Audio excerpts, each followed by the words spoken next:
أعوذ بالله من الشيطان الرجيم. بسم الله الرحمن الرحيم. الحمد لله رب العالمين، وصلى الله على محمد وعلى آله وصحبه أجمعين. Assalamu alaikum, my brothers in Islam. In this video, I am going to prove to you the dangers of not listening to Rasulullah sallallahu alaihi wasallam. Well, describe it, accepting his advice or accepting him as your messenger. He says, seeking knowledge is compulsory and obligatory on a Muslim and a believer. Even if you were to go to China, look at traveling to China, how much are you going to spend? It's not just traveling today by foot or on a donkey or on a camel. Well, even if you were to travel on a donkey and a camel, you have to have the means. To buy the camel is you need resources. To travel you need resources.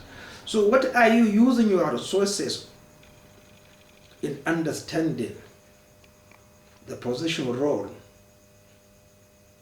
and actions of Rasulullah sallallahu alaihi wasallam? The gateway to paradise. What are you doing? Are you impoverished? You can't save. We are all saving to buy something that will lead us to paradise. I believe that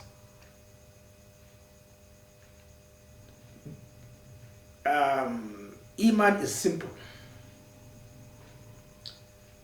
and you have to read a lot, even in Iman.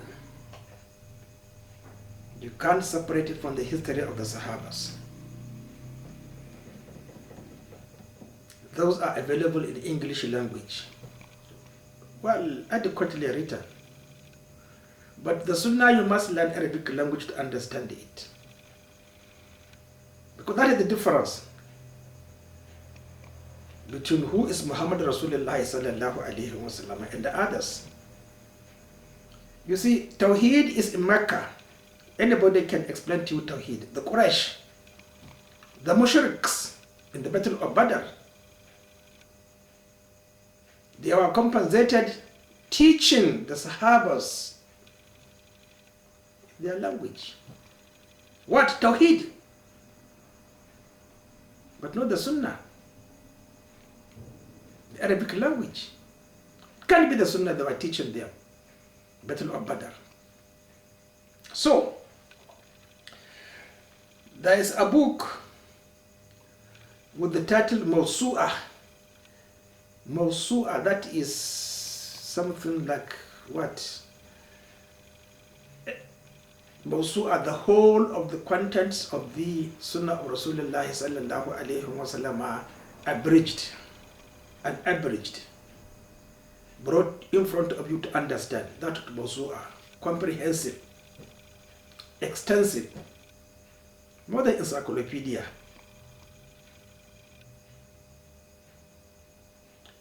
Fatahul Mulhim, Fatah, the beginning, the opening of what? Mulhim, inspiration or aspiring, by the scholar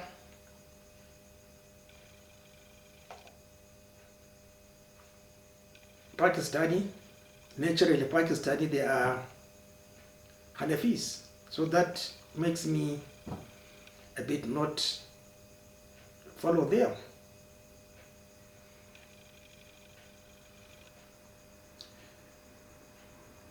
So what did he write? Okay, on Sharh Sahih Muslim. There are so many Sharh of Sahih Muslim. I looked at the books, it was published 1426. Another one by Ethiopian, Lawli or Lawali, 1426. There are so many. I think I have about 4 or 5 Sharh Sahih Muslim. What you should understand, my brothers, is the number of Sahabas, 120,000. And then Rasulullah sallallahu alayhi wa sallam says, any one of them you listen to, you will never fabricate or innovate, he will tell you the truth. And from my understanding, the Sahabas never in their lives ever utter a word except they are sure it is from Rasulullah sallallahu alayhi wa sallam. I don't think they have ever uttered it. And from my experience after the death of Ali ibn Abi Talib, his assassination, if they don't know, they will go to the female Sahabas in Medina and ask them about what they have not agreed on. And we must understand that the Sahabas always referred to the female Sahabas, that's our mothers, on issue related to the females.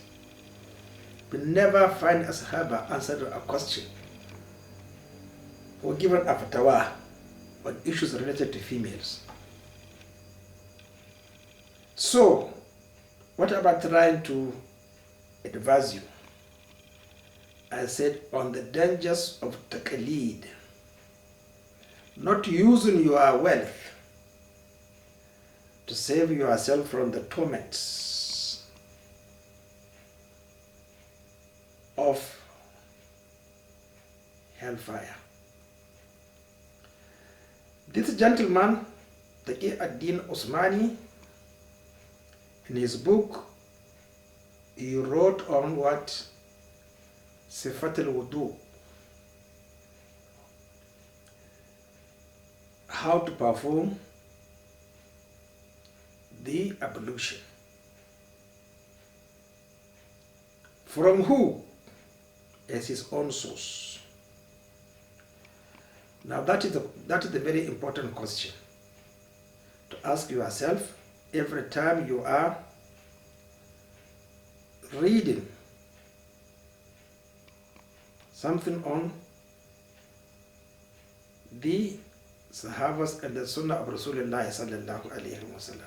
As I keep on reminding you, there are 120,000 Sahabas. And the Rasulullah says, from each one, we refer our inquisitions, we will be guarded. Now, he mentioned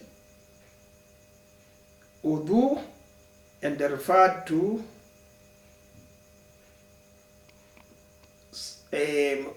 authorities or scholars who are not actually Sahabas.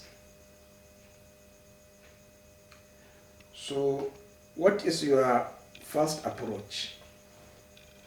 Will you accept what he says, or you will disagree with him? He began by missing what every student mentioned as essential in ablution. That is basmala. Basmala should be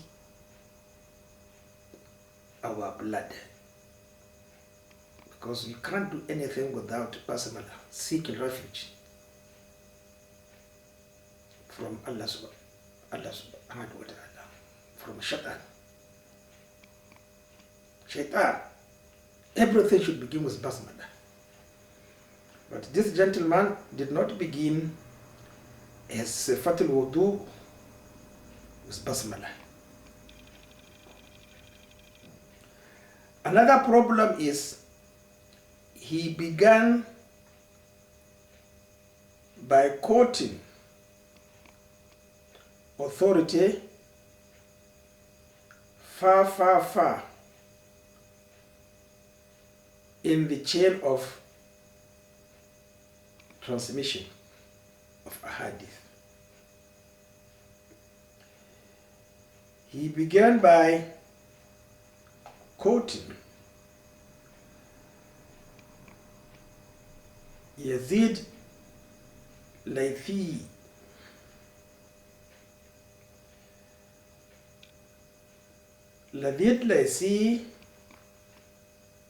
Ata ibn Yazid Laythi died 107 after Hijrah at the age of 82. 107 after Hijrah at the age of 82. Quoting Humrana Mawla Uthman ibn Affan. So, when did Humrana Mawla Uthman ibn Affan died? Not given, but could be after him. He is in the bracket of those who died about 117 after Hijrah. But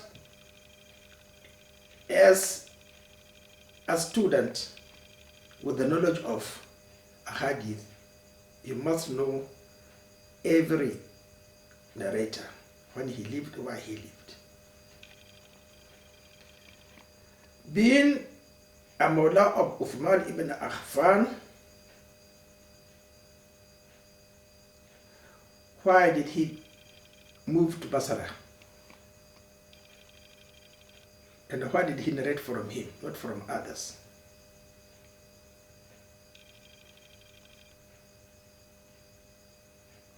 In Basra, people don't look. He had, well, he knew definitely as student, but people don't regard him or don't regard his hadith because they are knowledgeable. Basra is distinct from the other controversial place of the Sahabas, where the Sahabas lived. So, it is an Arabic province, unlike Kufa, non-Arabic. So, they are not actually involved in unnecessary fatwa. He said that Uthman ibn Affan performed his own ablution, but without basmala. Now, basmala is essential. And as I read, anybody who performs ablution without basmala, it is a reject. He hasn't performed it. If he prayed the obligatory prayer or even nafal, he hasn't observed that particular prayer. So, you believe that everybody knows because you don't use your wealth. You are not interested. You are not keen. You don't have the ambition and the pride or the preparation to die grateful to Allah subhanahu wa ta'ala, that if there is any mistake, He will definitely forgive you because it wasn't intentional. You have used your wealth. So, imagine somebody not pronouncing or reciting basmala and then he dies. And you also follow him, especially if you had somebody saying that is not the way. You refuse to. That is what your position. You are a mushrik. You see, you have to be very careful.